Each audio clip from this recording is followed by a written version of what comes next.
Hello hi what's up, मैं हूं RJ आदि, ये आपको मालूम ही है। और हम बार बार कोशिश करते हैं कि आपको अलग अलग टॉपिक्स पे अवेयर कराएं।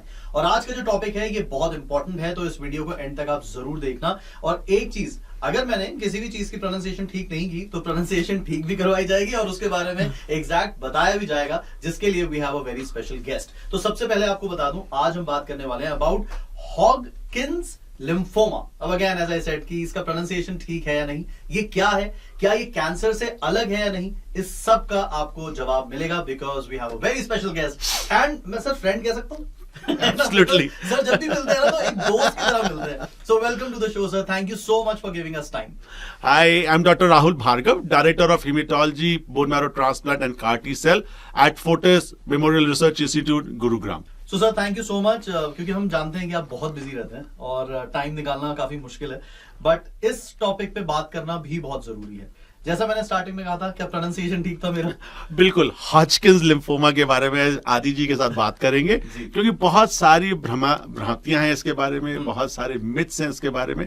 तो let's get going with this. For sure sir, ये क्या है और क्या ये कैंसर से अलग है, ये बहुत इंपॉर्टेंट सवाल है। आदि भाई, सबसे बड़ी बात, सबसे जानना ये जरूरी है, प्लीज आज कैंसर मत बोलो। जब भी कैंसर बोलते हो, कीमोथेरेपी बोलते हो तो रोंगटे खड़े हो जाते हैं। और जितने भी लोग सुनते, देखो, अगर मैं उसी गांठों की, लिम्फ नोड की प्रॉब्लम को हॉजकिंस लिम्फोमा बोलूंगा तो आपकी हार्ट बीट 80 से शायद 82 हो जाए। पर जैसी मैं कैंसर बोलता हूं और मेलोड्रामेटिक बन जाता हूं 1960 की मूवी की तरह, तो आपकी हार्ट बीट 100-150 पे पहुंच जाती है। तो दोस्तों, सबसे बड़ी बात है, आज अपन कैंसर का शब्द का प्रयोग नहीं करेंगे, अपन हॉजकिंस लिम्फोमा की बात करेंगे। कठिन शब्द है, आसान ट्रीटमेंट है, तो आदि जी को क्षमा किया जाए अगर प्रोनाउंसिएशन गलत होती है। हॉजकिंस लिम्फोमा एक गांठों का परेशानी है जिसमें सेल्स मेरे मरने बंद हो गए, वो अमर हो गए और लिम्फ नोड मेरे स्वेलन अप हो गए। तो हॉजकिंस लिम्फोमा एक शरीर में लिम्फ नोड की प्रॉब्लम है जिसका इलाज संभव है। ये बड़ा इंपॉर्टेंट है कि इसका इलाज संभव है। लेकिन क्या ये अब इंडिया में बहुत ज्यादा पाया जा रहा है? जैसे हम एक्चुअली, आपने कह दिया कैंसर वर्ड नहीं यूज करना, बट हम ये शब्द बहुत सुनने लगे थे और अब इस शब्द के बारे में भी हम सुनने लगे हैं। तो how common is it in India? Hindustan में 145 करोड़ लोग हैं, तो कोई भी चीज कम नहीं हो सकती। हम जब पूरी दुनिया लोग कहते हैं कि हम सबसे ज्यादा बड़ी डेमोक्रेसी है, सबसे ज्यादा कंज्यूमरिस्टिक सोसाइटी है वर्ल्ड की, तो दोस्तों हॉजकिंस लिम्फोमा भी देश में कम नहीं होगा। जैसे जैसे हम प्रोग्रेस कर रहे हैं, जैसे जैसे हमारे पास हेल्थ केयर के वेज एंड मीन्स बढ़ते जा रहे हैं, डायग्नोस्टिक्स बढ़ते जा रहे हैं और आदि भाई के शो के माध्यम से अवेयरनेस बढ़ती जा रही है, तो लोगों को ये परेशानियां अब बहुत कॉमनली पता लगने लगी हैं। तो ये कॉमन होने लगी है देश में। शायद पहले भी होती थी पर शायद उसका डायग्नोस नहीं हो पाता था। आज हम उसको डायग्नोसिस कर पाते हैं। और एक आदि भाई, सबसे अच्छी बात पता है क्या है? पहले जब हम आज से 10 साल पहले बात करते थे तो सारी चीजें स्टेज 4 होती थी, स्टेज 1 होता ही नहीं था। तो आज की तारीख में आपके टॉक शोज के माध्यम से और आपकी मधुर वाणी के कारण लोग आज अपने गर्दनों पे हाथ फहरा रहे होंगे, शायद किसी को लिम्फ नोड पता चल जाएगा तो हम स्टेज 1 पे बीमारी को पकड़ पाएंगे। तो ये कॉमन बीमारी है, ये अनकॉमन बीमारी नहीं है। 2 एजेस में ये कॉमनली होती है, अप टू 20 साल ये कॉमनली पाई जाती है और फिर उसके बाद 60 साल के बाद के दशक में पाई जाती है। और दोस्तों, इसमें एक बहुत अच्छी बात आती भाई, जब अपनी आजादी मिली थी तो अपन 35 साल में मर जाते थे। इसका मतलब अपना, मैं 47 साल का हूं तो दूसरी बार जन्म हो गया होता मेरा। पर आज 2025 में आदि भाई हम दोनों यहाँ बैठे हैं, भगवान ने चाहा तो हम 85 साल से पहले इस देश, दुनिया को और देश को नहीं छोड़ेंगे, क्योंकि हमारा स्वर्णिम दिवस आने वाला है देश का, 2047 मना के जाएंगे हम। तो ये बीमारियां कॉमन है और उम्र के साथ में बढ़ती हुई दिखती जा रही है। ओके, आपने कहा 20 या 60 के बाद अक्सर होता है, पर कुछ होता है जैसे कोई सिम्टम्स होते हैं इसके, या अचानक से आपको लगता है कि यार ये क्या हो गया? सो आदि भाई, बहुत ही सिंपल है। एक लिम्फ नोड कोई भी शरीर में कहीं पे कोई गांठ मिल जाती है, हम शेव कर रहे होते हैं तो सुबह उठ के देखते हमारे को गांठ दिख रही है और हम उसको इलाज करवाने जाते हैं। तो पहले हम डरते थे, आज से 10 साल पहले, 1 दशक पहले हम डरते थे कि गांठ है तो क्या होगा। पर कोविड के बाद हम अपने शरीर को पहचानने लगे, हेल्थ के प्रति अवेयर होने लगे। तो जितनी अवेयरनेस मेरे को लगता है टीवी और रेडियो ने बढ़ाई है, वो एक बहुत महत्वपूर्ण काम हमारे को इस समय मेहनत करने का मौका दे रही है। तो सबसे पहले हॉजकिंस लिम्फोमा के सिम्टम्स देखने, क्योंकि वो बहुत बहरूपी हैं। बुखार आना, किसी का 2 से 3 हफ्ते तक बुखार चल रहा हो। अब ये डेंगू का महीना है जिसमें बुखार चलता रहता है, और किसी को 2 से 3 हफ्ते तक बुखार चल रहा हो, वजन निरंतर रूप से कम हो रहा हो, रात में पसीने आते हो, गांठें हो शरीर में, पेट फूलता जा रहा हो, अत्यधिक टायर्डनेस हो रही हो। अब आदि भाई ये तो कॉमन सिम्टम्स हैं, शरीर को भी थकान हो जाती है, ये ट्यूबरक्लोसिस में भी हो जाती है, ये क्रॉनिक मलेरिया में भी हो जाती है। तो इसीलिए हॉजकिंस लिम्फोमा के जो सिम्टम्स होते हैं वो बहरूपिया होते हैं। इसीलिए अगर आपको ये सिम्टम्स हैं दोस्तों, तो आपको इमीडिएटली हेमेटोलॉजिस्ट से मिलना चाहिए, ताकि वो ये बता पाए कि बीमारी है या नहीं। और दूसरी चीज आदि भाई, मैं भारत सरकार का बहुत बड़ा योगदान देता हूं इसमें। जब उन्होंने टीबी एलिमिनेशन प्रोग्राम स्टार्ट किया तो उन्होंने एक तीर से 2 वार किए। उन्होंने कैसे? उन्होंने जब डिस्ट्रिक्ट हॉस्पिटल में टीबी ढूंढना स्टार्ट किया, एक्सरेज कराना स्टार्ट किया, क्योंकि दोनों के सिम्टम ओवरलैपिंग थे, हॉजकिंस के और टीबी के दोनों के सिम्टम्स ओवरलैपिंग थे। तो वो टीबी नहीं निकलता था तो या तो वो हॉजकिंस लिम्फोमा निकल जाता था या वो लंग का कैंसर निकल जाता था।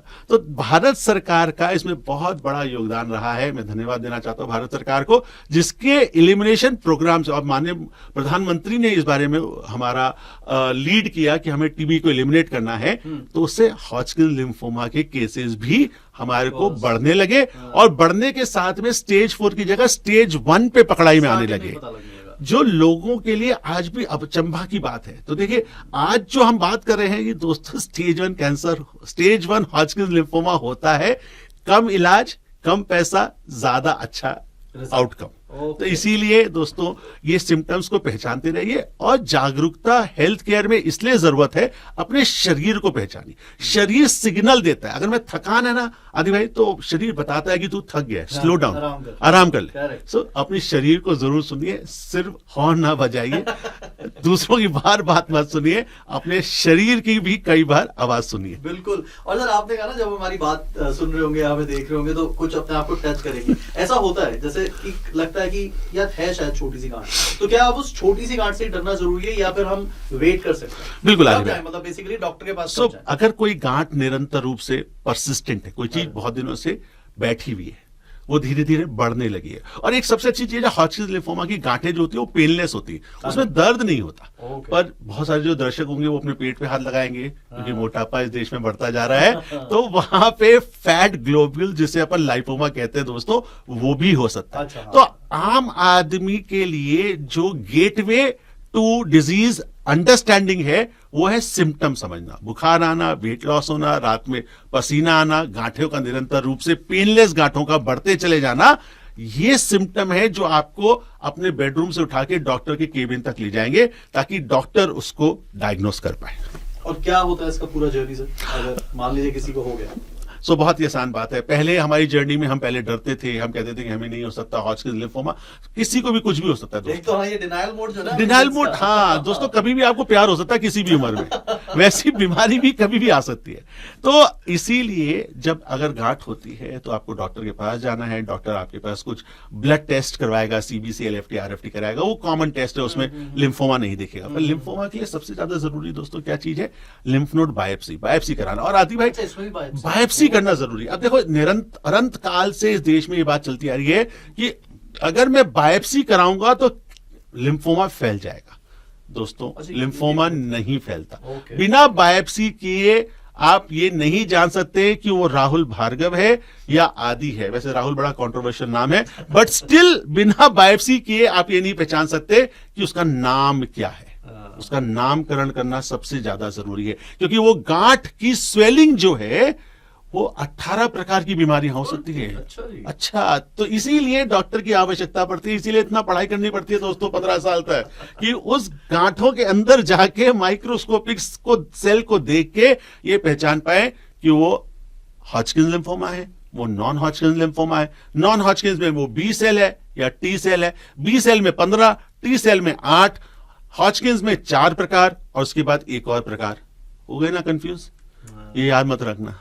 अपने को क्या याद रखना है, अगर अपने को गांठ है डॉक्टर के पास जाके स्ट्रेट फॉरवर्ड तरीके से बायोप्सी करा लो। बायोप्सी बहुत ही आराम से पूरा लिम्फ नोड निकालना जरूरी है। अच्छा, उसमें भी एफएनएसी की जरूरत नहीं है, मतलब सुई वाली जांच नहीं, ओके। पूरा लिम्फ नोड निकाल लो। एक लिम्फ नोड निकालने से कुछ नहीं होगा, हमारे शरीर में बहुत लिम्फ नोड है। एक लिम्फ नोड निकाल लोगे, उसको माइक्रोस्कोप के नीचे देखेंगे, उसके ऊपर IHC नामक जांच करेंगे, जेनेटिक्स की जांच करेंगे और डायग्नोसिस 3 से 5 दिन में हाथ में आ जाएगा। नो लिम्फोमा या लिम्फोमा, कौन सा लिम्फोमा, तो किस प्रकार का लिम्फोमा, ये जानना हमारे लिए बहुत आवश्यक है। और उसके बाद फिर ट्रीटमेंट आगे, उसके बाद ट्रीटमेंट, क्योंकि बहुत निरंतर रूप से नित नए प्रकार के ट्रीटमेंट आते जा रहे हैं, नई नई पद्धति आती जा रही है, तो उससे सर्वाइवल बहुत तेजी से आगे बढ़ रहा है। तो जो सोचो, जब हम 35 साल, हम 78 ईयर्स की आजादी में 79 साल स्टार्ट हो गया, उसमें हम 35 साल से हमारी आयु अगर 82-85 साल पहुंच गई दोस्तों, और जब आप मुझे कैमरा पे देख सकते हो, तो आप सोचो दवाइयां क्यों नहीं निरंतर रूप से अग्रसर हुई होंगी, निरंतर रूप से क्यों नहीं वो सुदृढ़ हुई होंगी, स्मार्ट हुई होंगी। तो दवाइयां भी स्मार्ट होती जा रही हैं, आप लोगों की तरह, हम लोगों की तरह इवॉल्व हो रही है। तो इसलिए घबराने की कोई आवश्यकता नहीं है। क्या बात है। और फिर हम लोगों की ना एक आदत और होती है कि चल दिखा लेंगे, कोई बात नहीं, अभी उतना सिवियर नहीं हुआ।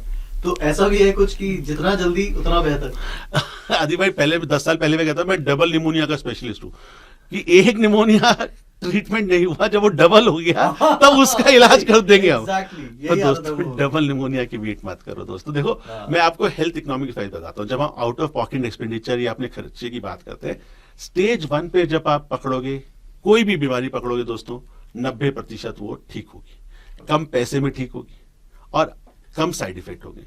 ज्यादा बढ़ने दोगे, अंडर द कारपेट उसको डालते रहोगे, डरते रहोगे, अरे आपके डरने से कुछ नहीं होगा। शुतुरमुर्ग नहीं बनना भैया, ऑस्ट्रिच नहीं है। तूफान आएगा तो आके ही मानेगा। आप कितना भी अपने सर को सैंड में छुपा लो, तूफान आके मानेगा।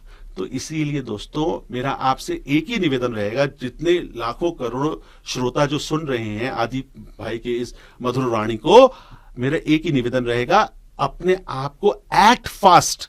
अगर कोई परेशानी है तो डॉक्टर से मिलके आप अपना इलाज जल्द से जल्द चालू करें। अर्ली स्टेज, कम पैसा, बेटर आउटकम, ये ध्यान रखिएगा, इससे सबको फायदा होगा।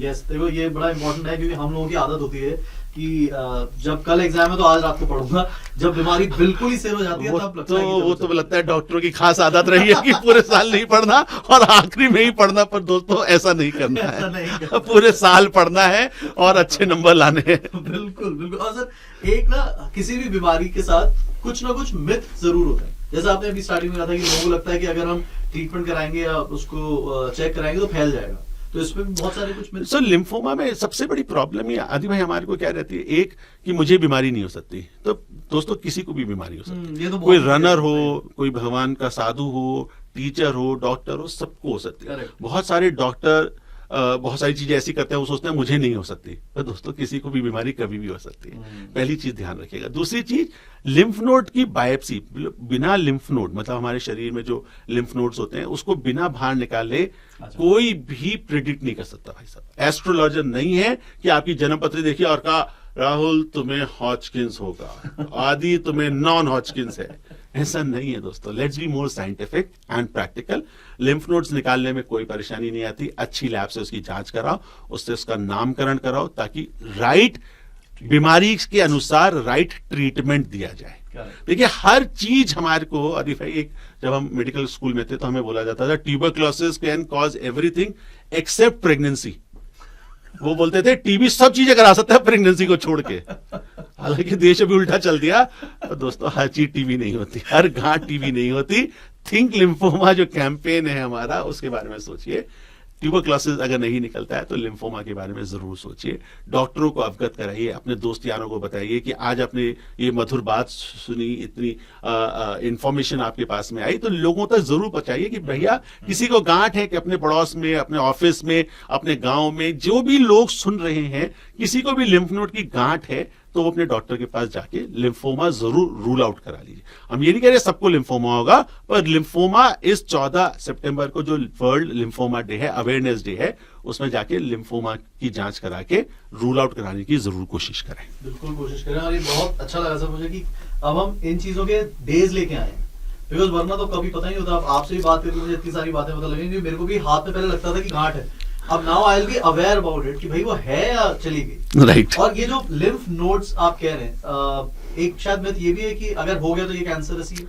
बहुत अच्छी बात आदि भाई, मुझे लगता है कि सारे लिम्फ नोड्स लिम्फोमा नहीं होते, सिर्फ 0.1% लोगों को। अगर मैं पब्लिक स्पेस में सोचूं, भाई मेरे अस्पताल में तो जो भी चलता हुआ आएगा उसमें से 10 में से शायद 5 को लिम्फोमा ही होगा, लिम्फ नोड, क्योंकि वो छलनी की तरह चलता हुआ है। बट अगर मैं पब्लिक हेल्थ में सोचूं, 0.1% से ज्यादा लोगों को लिम्फ नोड की जो स्वेलिंग होती है, वो गांठ जो होती है, वो लिम्फोमा नहीं होती दोस्तों। इसीलिए वो कैसे हम यहां तक 0.1% तक पहुंचे, जब हमने जांचें करी। तो जांच कराते रहो, टेस्ट मोर ट्रीट लेस। सबसे अच्छा, अगर हमारे को देश को प्रोग्रेस करना है और 2047 तक हमारे को डेवलप्ड कंट्री बनने का सपना साकार करना है दोस्तों, उसमें हेल्थ एक बहुत बड़ा पिलर रहेगा। और जो यंग लोगों को, जैसे हमने कहा, यंग लोगों को लिम्फोमा होता है, वो उस समय अपनी पीक में होते हैं, जब वो आर्थिक रूप से देश को आगे बढ़ाने में अपना योगदान दे रहे होते हैं, अपना जीवन यापन कर रहे होते हैं, खुश होते, खुशहाल होते और एक भविष्य, सुनहरे भविष्य की कामना कर रहे होते हैं, उस समय लिम्फोमा आता है। तो जांच कर लोगे ना, तो जांच करके पता चल जाएगा कि है या नहीं, और it will rest to peace, आपका माइंड रेस्ट, करेक्ट, आराम हो जाएगा। तो मुझे लगता है दोस्तों, घबराना नहीं है, टेस्ट मोर ट्रीट लेस, टेस्ट मोर ट्रीट लेस। ये हमें सबको याद करना चाहिए वाकई। और ना एक चीज और देखिए मेरे से, क्योंकि हम लोग हमेशा कहते हैं कि यार हमें देश के लिए कुछ करना है, हम ऐसा क्या करें। मुझे लगता है हेल्दी रहो, देश के लिए अपने आप कुछ ना कुछ करो। बिल्कुल, अगर आप हेल्दी रहोगे तो वेल्दी अपने आप बन जाओगे। आपकी बात सुनकर आप बार बार कह रहे हैं ना कैसे हमें देश को आगे बढ़ाना है, पर हेल्थ अगर आप अपनी अच्छी रखेंगे तो देश आगे बढ़ेगा ही बढ़ेगा। और एक चीज और, जैसे हम बढ़ रहे हैं वीडियो में आगे, मैं हर बीमारी के साथ जब ट्रीटमेंट होता है तो कई बार ऐसा होता है कि उसका कुछ साइड इफेक्ट भी होता है, और cancer is also we have seen कि उसके कुछ ना कुछ साइड इफेक्ट्स होते हैं। तो क्या उसमें भी आप बार कह रहे थे ना, इवॉल्व हुई हैं चीजें, मेडिसिन इवॉल्व हुई हैं, तो ट्रीटमेंट में भी कुछ हुआ ऐसा? बहुत अच्छी बात करी। तो पहली बात मैं 14 सितंबर की मैं बता दूं, हम वैलेंटाइंस डे जिस हर्षोल्लास से मनाते हैं, गुलाब खरीद के अपने सबको देते हैं, वैसी 14 सितंबर दोस्तों याद रखिएगा, अपने गांठें देख लीजिएगा, दूर से देख लेना अपने दोस्तों में, बस जरूर बात कर लेना कि हाँ गांठें हैं। अब रही बात, अब मैं आपसे एक सवाल से कैमरे पीछे कैमरामैन देख भी रहा मुझे लग रहा है कैमरामैन कहीं आपकी आंखें ना देखने लग जाए। आप सोचिए सर, आपको जब फेसबुक आ गया, आपके पास व्हाट्सएप आ गया, आप वीडियो कॉल कर सकते हैं आज की तारीख में। याद है वो आपको फोन घुमाने वाला फोन हुआ करता था, अपन वहां से उठ के आए। तो आप ये सोचो, जब टेक्नोलॉजी हर जगह पे आपको स्मार्ट और सुदृढ़ बढ़ा रही है, तो ट्रीटमेंट क्यों नहीं सुदृढ़ होगा? और इंसान अपने लिए, अपनी चीजों को आसान करने के लिए दवाइयों को स्मार्ट क्यों नहीं बनाएगा? कितनी बड़ी विडंबना है ना आदि भाई। अपन उस फेसबुक पे, सॉरी व्हाट्सएप पे वीडियो कॉल कर रहे होते हैं, मैं बताता हूँ हॉजकिंस लिम्फोमा, वो व्हाट्सएप वीडियो कॉल तो वही रह जाती है, हमारा दिमाग 1990 में पहुंच जाता है। और उस समय होता है डर, भय, है ना, इमोशनल रैंटिंग, गूज़बम्स। अरे दोस्तों नहीं, जब आप जिस वीडियो कॉल से 2025 में बात कर रहे थे, आप दवाइयों के बारे में भी 2025 के बारे में बात करो। अब 3 चीजें इंपॉर्टेंट हुई जो हमारी कन्वेंशनल थेरेपी 1970-1980 में डिवाइस हुई, जिसके साइड इफेक्ट होते थे। 70-80 में देखो हम इवॉल्व हो रहे थे, साइंस इवॉल्व हो रही थी, है ना, साइंस इवॉल्व हो रही थी। अब साइंस बहुत इवॉल्व हो गई, वो हर एक कण को समझते। जब अपन मार्स पे पहुंच गए, अपन जब नॉर्थ पोल ऑफ मून पे पहुंच गए, तो दोस्तों दवाइयां क्यों नहीं स्मार्ट होंगी? बताओ, खुद सोचो, 1 मिनट के लिए सोचो। तो हम क्यों डर जाते हैं? अरे कैंसर है, और कैंसर के बाद कीमोथेरेपी है, वो बाल गिरा देगी, मैं जल जाऊंगा, मैं काला हो जाऊंगा, परेशानी होगी, लूज मोशंस होंगे। नहीं दोस्तों, वो 1970-80 की परेशानी थी, जब अपने पास वो ट्रंक कॉल, पूरे गांव में एक ही फोन होता था, सब खड़े होते थे, एक ही अपट्रॉन का टीवी होता था। आज आपके घर में 4 टीवी हैं। तो दवाई की 3 चीजें हुई। एक, दवाई स्मार्ट हो गई, दवाई टारगेटेड हो गई, क्योंकि दवाई जब हम देते थे तो हम पैन बम की तरह होते थे। आज हमारी दवाइयां हॉजकिंस लिम्फोमा में वो ब्रह्मोस मिसाइल की तरह है कि जाके उसी टारगेट को हिट करेंगी और सिविलियन को नहीं मारेगी।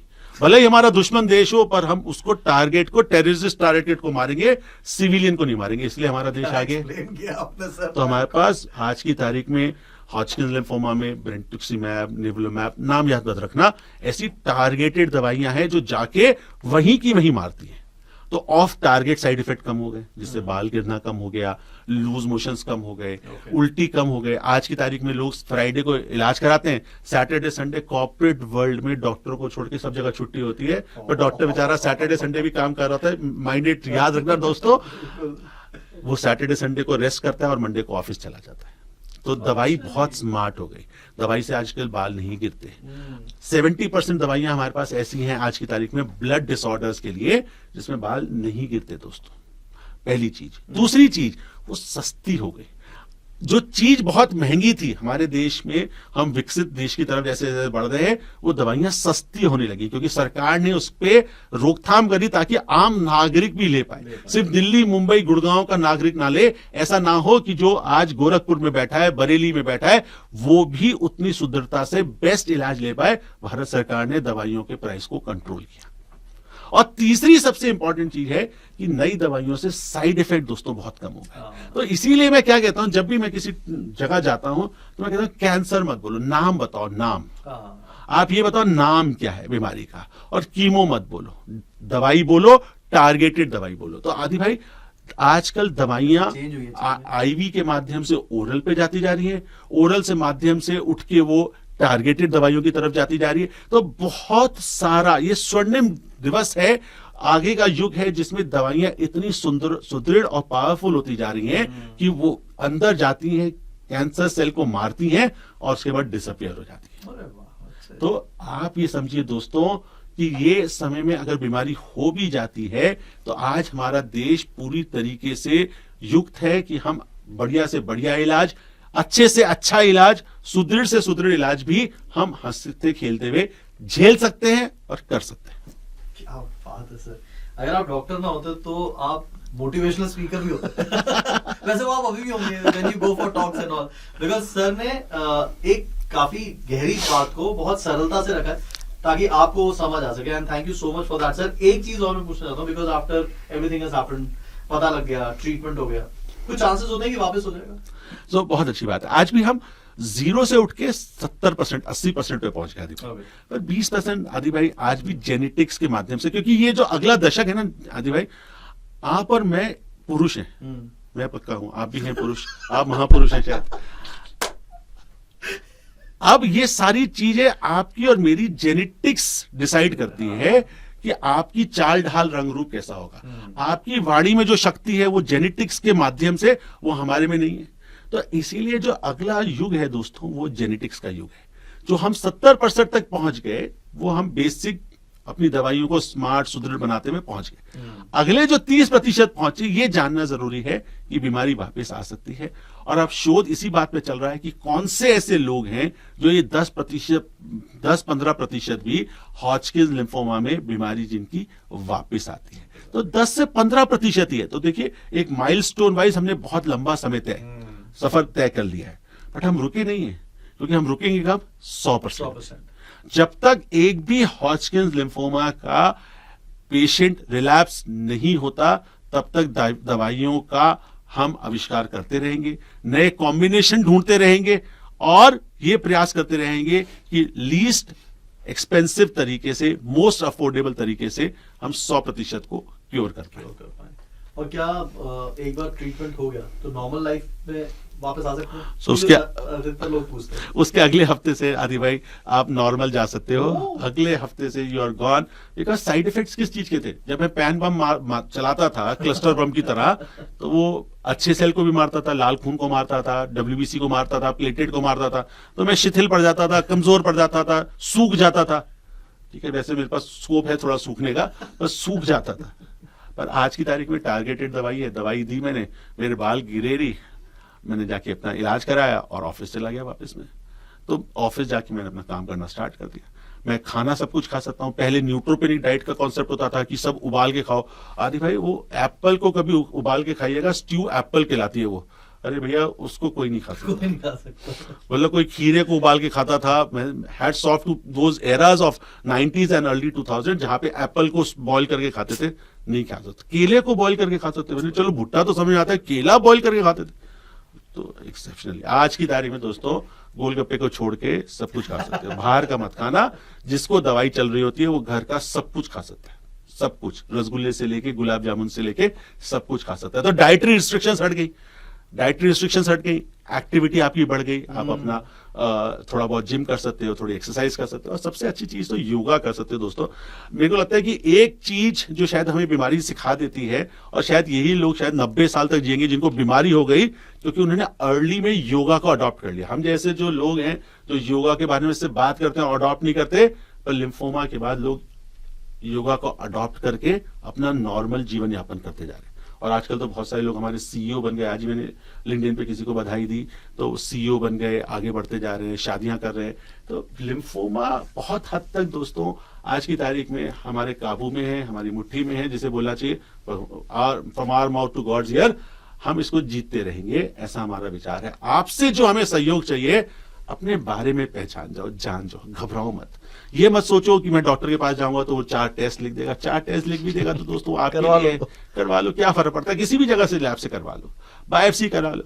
दोस्तों आज की तारीख में ट्रस्ट बिल्डिंग जो हुई है ना आदि भाई, कोविड के बाद में अभूतपूर्व है। मतलब डॉक्टर और पेशेंट का रिलेशन जो 2018 कोविड से पहले नीचे जाता जा रहा था, आज वो सुप्रीम हाइट पे, क्योंकि डॉक्टर और पेशेंट दोनों को समझ में आ गया कि दोनों एक दूसरे के पूर्ण है, दोनों एक दूसरे को पूरा करते हैं।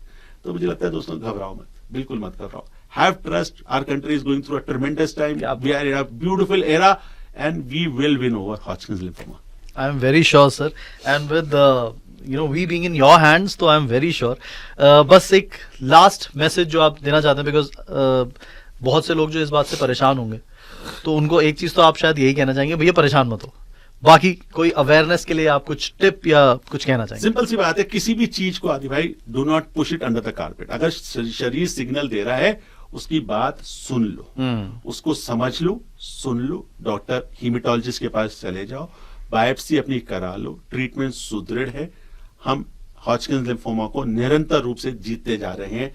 हमारे में उसकी मदद करिए, आगे आइए। और जो सेंटर ऑफ एक्सीलेंस हमने फोर्टिस में हॉजकिंस लिम्फोमा का बनाया है, वो सिर्फ ट्रीटमेंट नहीं, रिसर्च की तरफ भी अग्रसर है, ताकि हम ये जान पाए किसको होता है। अभी तक आदि भाई हम ये नहीं जान पा रहे कि हम दोनों वहां बैठे हैं, किसको क्या होगा। तो अगले दशक में दोस्तों आपका आशीर्वाद चाहिए, प्यार चाहिए, ताकि हम रिसर्च के माध्यम से जान पाए कि किसको बीमारी क्यों होती है। ट्रीटमेंट बहुत किया, अब प्रिवेंशन की बारी है, वो बहुत जरूरी है। Very true sir, thank you so much. जिस सरलता से आपने इतने गंभीर टॉपिक के बारे में बताया, आई एम श्योर जितने भी लोग हमें देख रहे हैं, सुन रहे हैं, उनको ये बात समझ आएगी कि इसको टेकन फॉर ग्रांटेड मत लो, बॉडी को, ये बड़ी इंपॉर्टेंट चीज है। और ये है फोर्टिस के और पूरी डॉक्टर इंडस्ट्री के शाहरुख खान हमारे लिए राहुल, नाम तो सुना ही होगा। But generally sir, thank you so much for all your time and for sharing this valuable information, because हम ऑब्वियसली बात करते हैं बहुत सारे लोगों से, बट किसी भी बीमारी को इतने सरलता से बताना और ऐसे हंसते हुए बताना, ये मुझे लगता है बहुत मुश्किल काम है। So thank you so much sir for giving all the time. Thank you. So that's doctor Rahul, आपने उनकी सारी बातें सुनी। ध्यान रखें अपनों का, ताकि आप एक अच्छी हेल्दी लाइफ जी सकें और डरे मत बीमारी से, ये बड़ा इंपॉर्टेंट है। With that note, I will see you once again in another video. तब तक के लिए टेक केयर, गॉड ब्लेस, आदि कह रहे, ओके बाय।